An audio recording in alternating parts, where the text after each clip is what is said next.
sebutkan dalam Al-Bidayah wan Nihayah, sebuah kisah yang diriwayatkan dari Abu Hurairah radhiyallahu taala anhu. Beliau mengatakan bahwasanya beliau pernah duduk dengan satu kaum. Abu Hurairah radhiyallahu taala anhu pernah duduk dengan beberapa orang. Beberapa orang dalam bahasa Arab dikatakan satu kaum. Kemudian Nabi SAW melewati mereka yang sedang duduk-duduk. Kemudian Nabi SAW mengatakan, ada di antara kalian ini seorang laki-laki yang gigi gerahamnya di neraka Allah lebih besar daripada gunung Uhud. Gunung Uhud panjangnya 7-8 km, tingginya 300 meter lebih. Nabi SAW mengatakan kepada Abu Hurairah dan beberapa sahabatnya yang sedang duduk bersama, Nabi katakan, ada salah seorang laki-laki di antara kalian yang ketika dia meninggal dan masuk ke dalam neraka, gigi gerahamnya lebih besar daripada gunung Uhud tersebut. Maka hadis ini membuat Abu Hurairah radhiyallahu taala anhu menjadi takut.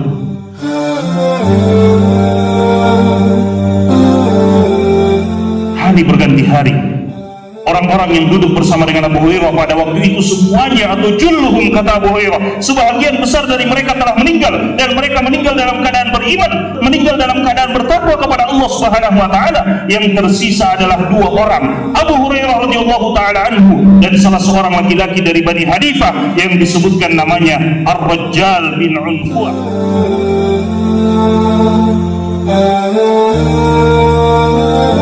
Abu Hurairah radhiyallahu taala anhu menjadi lebih takut, karena ketika Abu Hurairah radhiyallahu taala anhu melihat Ar-Rajjal ini, dia adalah seorang sahabat Nabi SAW yang rajin beribadah, seorang yang hafal Al-Quran, seorang yang senantiasa berpuasa, dan seorang yang sangat zuhud dalam kehidupannya. Abu Hurairah semakin takut, jangan-jangan orang yang dikatakan oleh Nabi gigi gerahamnya lebih besar daripada gunung Uhud di dalam neraka adalah dirinya radhiyallahu taala anhu. Hingga akhirnya di zaman Abu Bakar Siddiq radhiyallahu taala anhu, ketika Nabi SAW meninggal, kemudian Abu Bakar Siddiq menjadi pemimpin kaum muslimin, muncullah orang yang mengaku sebagai Nabi, seorang pendusta, Musailamah al-Kadzdzab, Musailamah sang pendusta. Abu Bakar Siddiq mengutus Ar-Rajjal ini untuk mendakwahi Musailamah al-Kadzdzab. Maka pergilah Ar-Rajjal kepada Musailamah al-Kadzdzab. Ketika Ar-Rajjal masuk ke dalam istananya Musailamah al-Kadzdzab, maka Musailamah menawarkan kepada Ar-Rajjal, menawarkan kepada sahabat ini, Musailamah menawarkan kepadanya harta benda, karena dia adalah seorang yang dikenal sebagai orang yang zuhud dan orang yang fakir di kalangan Arab pada saat itu. Ditawarkan kepadanya, bahkan Musailamah mengatakan, bahkan disebutkan dalam riwayat tersebut, arada alaihi nisfa mulkihi, Musailamah menawarkan setengah dari kerajaannya, hanya satu syaratnya saja. Musailamah menawarkan setengah dari kerajaannya, hanya satu syaratnya, karena kamu adalah orang yang dikenal selalu membersamai Nabi SAW, seorang yang ahli ibadah. Maka keluar kepada masyarakat, kemudian katakan kepada mereka bahwa kamu telah mendengarkan Nabi SAW bersabda bahwa Musailamah adalah seorang Nabi yang berserikat bersama dengan Nabi Muhammad SAW.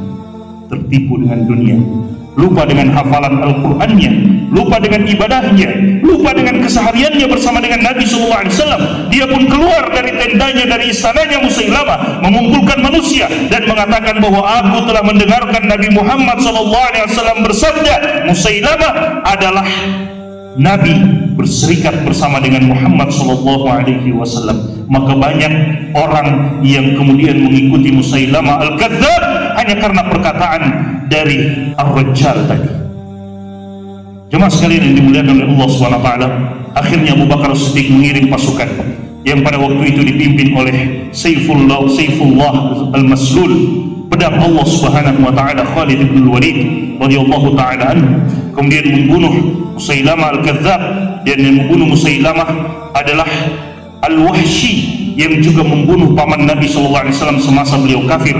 Kemudian diantara yang terbunuh adalah Ar-Rajjal. Ketika berita itu datang kepada Abu Hurairah, sampai kepada Abu Hurairah langsung sujud berterima kasih kepada Allah SWT karena telah menyelamatkan beliau. Dan ternyata yang Nabi maksudkan adalah Ar-Rajjal, seorang sahabat ahli ibadah, hafal Al-Quran, tapi kemudian Allah tutup kehidupannya dalam keadaan murtad wal iyadu billah.